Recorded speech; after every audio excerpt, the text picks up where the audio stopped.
Heaven's California.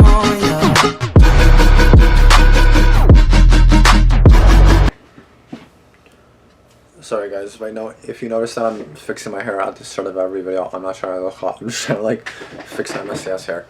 Anyway guys, first thing I'm going to say today is the 4th of July, so happy 4th of July to all Americans. Stranger Things came out today. I watched the first episode so far, it was really good. And now I'm going to be reacting to Mr. Nightmare. I was literally just like checking, I was like looking up every horror YouTube channel that I react to. And I was like, come on, someone upload before I go to work starting tomorrow. And Mr. Nightmare surely enough uploads, so it's about 13 minutes, 16 seconds, 3 disturbing true stories, that's it. Just very, whatever, simple. So it could be anything. It just adds up, by the way, I'm also babysitting my brother. He's autistic, so if he comes in randomly, then I might have to pause it, and I might actually have to edit it for once. Because normally I just put it all the way through, because I don't usually pause it, because it's so complicated to edit, and I can never figure it out. Well, I think I can, it just takes so much effort. I'm so lazy, I'm so lazy. So anyway, let's just hope that this goes smoothly, and like his tablet's over there and stuff, and yeah, let's just hope everything's good. So let's get into it. Oh god, I'm already excited. Like after seeing Stranger Things episode 1, now I'm actually excited for this. Oh, I love that heartbeat. Let's go. When I was 19, I worked as a camp counselor at a summer camp. The job would be to entertain and chaperone a large group of kids with a bunch of other counselors for 3 sessions for the summer. That meant 3 different groups of kids would come at different points in the summer. Okay. Each group would come for 2 weeks, which meant I was away from home for this job for a total of 6 weeks. By the time the last group came, summer was more than half over, and I was ready to finish this job and get home. Yeah. At some point during the second week of the 3rd session, and the final week of the job for the season, one of the kids in my group, named Todd, wasn't feeling good, so he wanted to go back to the cabin to go to sleep while everyone else was around the campfire. When we got back to the cabin for 10 to 12-year-old boys, I left Todd to brush up and go to bed. Upon exiting the cabin, a little girl, probably 8 years old, was waiting in front. She wasn't supposed to be in this section, especially not alone at this hour at her age. I asked her where her group was. She didn't answer me. I asked her what her name was. She said Willa. I asked her what her counselors' names were. She didn't answer. I took her hand and brought her into the front section of the cabin. Then I told her to wait there. I started to run across the camp to the other activity sections, hoping to find the girls' group. When I couldn't find them, I ran straight for the section with the girl cabins. I found one of the female counselors with a small group of 7 to 8-year-old girl campers, and asked her if she had any girls named Willa in their group. The counselor was certain there was no one with that name in any of the girls' groups, actually. Next thing I did was run back to the boys' cabin where I left the girl, with plans of bringing her to the front office building. And she's not there anymore, is she? When I got back to the cabin, however, she wasn't there. I went towards the back section by the beds and asked Todd if he'd seen a girl walk in there, to which he looked confused and said no. So now in a panic, I ran outside and looked in the immediate area of the cabin for the girl, when suddenly I heard a girl's scream come from the woods. I was beyond shook. I can't even come up with better words to use for how I was feeling when I heard that scream. I wanted to run for help, but I felt like whatever danger she could be in could be time sensitive, so I ran into the woods calling Willa's name. It didn't return any calls back for a while, and I felt like I was hopelessly running into the dark woods, until finally, after some time, and calling the name Willa constantly, there was a scream echoing through the woods, very close this time. I continued a bit further, and there she was, that little girl named Willa. She was standing straight in front of a tree looking at me, as if she were waiting. I told her to come to me in a quiet voice as I slowly approached her, but then she turned and started running. I didn't know why she was running, but I had to follow her. She was surprisingly fast, but I kept up. I saw her slow down and stop ahead, though my vision of her was intruded by a few trees, as it was the whole time I was chasing her. I stopped and hid behind a tree, thinking maybe I could sneak up on her and grab her if I was quiet enough. That sounds so creepy. Grab her. There was something in the near distance. It was some small, dim red light waving around behind some foliage. The girl then ran over to the light and apparently ducked down out of sight. I was trying to put the pieces together, just as I saw some larger figure emerge from where the girl had just disappeared to. And this figure was crouch walking in my direction. I was able to put two and two together and assume this was some kind of trap. So I turned and ran. No, sprinted all the way back to the campgrounds and ran straight for the main office. I spoke with the camp coordinator, Jackie, told her about the suspicious activity that just took place, and advised that all camp activity should be cut short for the night. Any incident like this would be treated very seriously for the safety of the children and the well-being of the camp's reputation. Yeah. Authorities had been alerted about suspicious activity on the campground. They came, I helped them with their report, and they left. By morning, everything was back to normal. The season was over before we knew it, and that was that. I have my own theories of what I witnessed in the woods that night. The most logical has to be the possibility that a man was using that little girl, maybe his daughter, as some kind of bait to lure unsuspecting victims into the woods. That's so like... And what would happen next? I have no idea. Who the hell would do that? I'm glad I didn't find out. Like, just use their daughter as a bait. Like, really? It's so stupid. Like, really? I have a feeling if that wasn't, like, his kid, then maybe he was trying to lure other kids. I've been through a lot of hellish experiences in my life, but this one takes the cake. It was about 20 years ago, so I was, I believe, around 20 years old. This was way before cell phones and navigation garments. I was working off the books for a media company at the time, who were paying me for my photography and videography skills.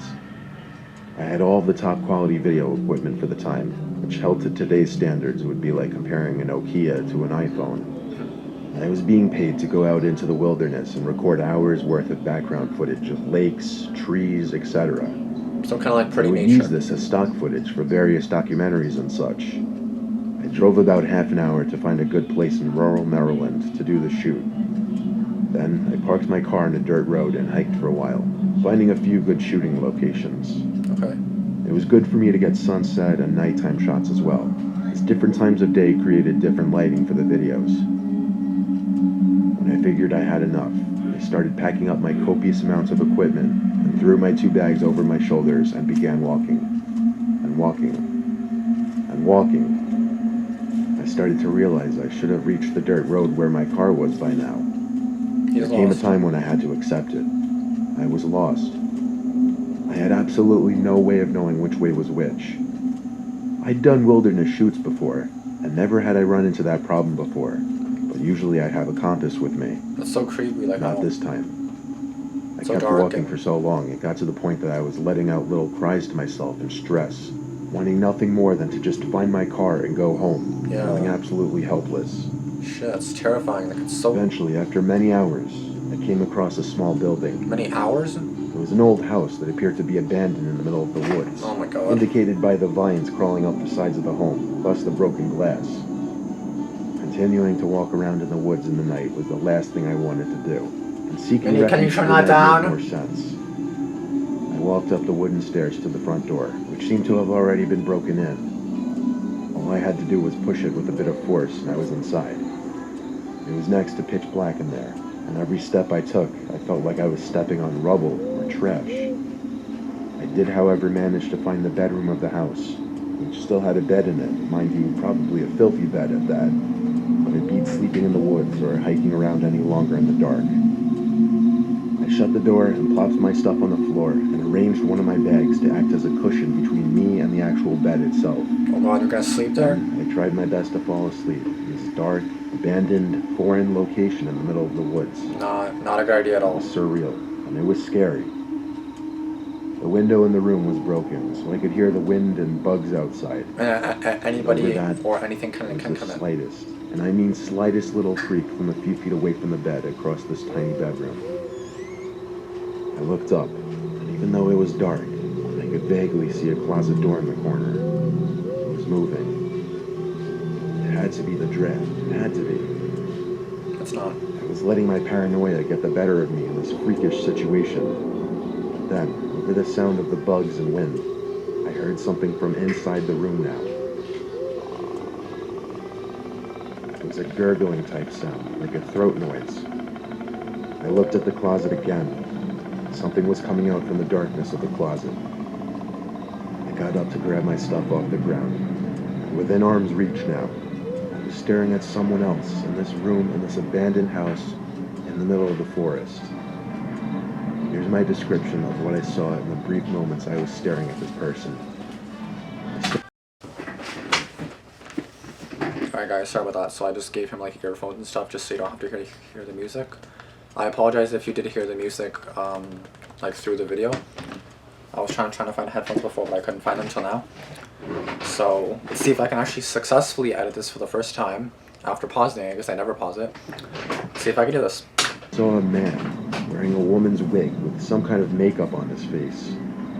As for what he was wearing, I didn't really notice that, but I think it was something dark since I couldn't really see it. I grabbed my bags and started saying I'm sorry as I ran out of the house. I don't know why you ran if this there. was their house or not at the time, but either way, I didn't want any trouble. As I ran away from the house, I heard footsteps tailing behind me at first.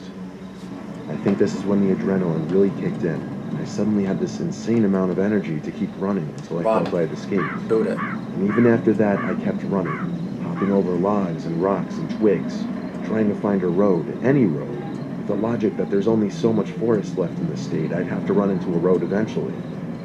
Hopefully. Finally, I did. I walked down the road, and within 10 minutes, a car passed, and I hitchhiked my way back to my truck. On my way home, I had time to reflect. That house was absolutely abandoned. The door and all the windows were smashed open, there was trash all over the place. I can't use logic to explain it, because it's not explainable. I am grateful I was unharmed, though.